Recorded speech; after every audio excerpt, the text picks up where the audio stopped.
बिस्मिल्लाहिर्रहमानिर्रहीम। ज़्यादा तो अब गुंजाइश नहीं है कि हम कुछ बता दें। बीबी साहबा ने, मौलाना साहब ने बड़े वज़ाहत के साथ, बिलावल साहब ने भी बता दिया। तारीख से तो आप सब वाकिफ़ हैं। 70 साल के तजुर्बात और हालात। निचोड़ आज ये निकला है कि हम खाना जंगी की तरफ जा रहे हैं। हमें बलोचों को तो आप लोग बड़ा सारे हमारे खिलाफ बात करते जी कबाइल है, पूरा मुल्क कबाइल बन गया है और कबीलों के दरमियान एक जंग की सूरत बनती जा रही है, जो हालात हम देख रहे हैं। तो इदारों को अब जागना चाहिए, अना के मसले ख़त्म होने चाहिए और सब अपना काम करेंगे तो ठीक हो जाएगा। अगर अपने काम को छोड़ के दूसरे कामों में, तो ये अगले 70 साल भी ठीक नहीं होगा जी।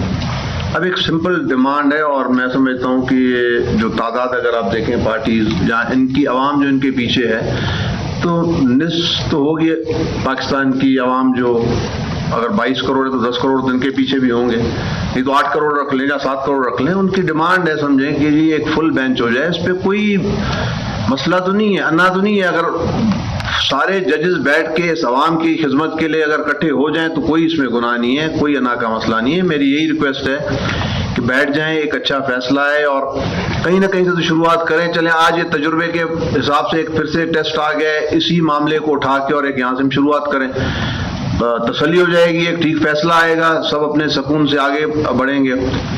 वरना ये अधूरा मामला रहेगा तो फिर तो हम मुल्क को कहीं नहीं ले जा रहे हैं। मईशत के अभी हालात ख़राब हैं, इदारों में भी कंफ्यूजन है, तसादुम की तरफ जा रहे हैं और मीडिया के अंदर जो आजकल सोशल मीडिया, उसके अंदर भी आप देख लें हमारे साथ क्या अशर है, इदारों के साथ क्या है। तो हमें इससे निकलना चाहिए। मेरी रिक्वेस्ट है सारे इदारों से कि अगर कोई मसला चाहते हैं बैठ के तो ग्रैंड जरगा कर लें जी, आ जाएं सारे बैठ जाएं और इस मुल्क के लिए कोई फैसला कर लें। अगर छुप के जैसे मौलाना साहब का कोई दीवार के पीछे फैसला कर रहा था कि दीवार के तो मुल्क तो ऐसे डूब जाएगा।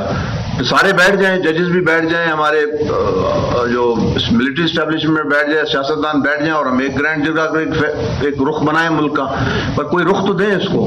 अब बगैर रुख के मुल्क चल रहा है, ये बड़ी ज्यादती है और 70 साल में नुकसान ही खाया आज हम जहाँ खड़े हैं और अभी आगे नुकसान की तरफ ही जा रहे हैं। कोई समझ नहीं आ रही मुझे। तो मेरी दोबारा रिक्वेस्ट है कि जी फुल बेंच में कोई मसला नहीं है बनाने में, बना दें, अच्छा फैसला वो करेंगे मिलके सारे।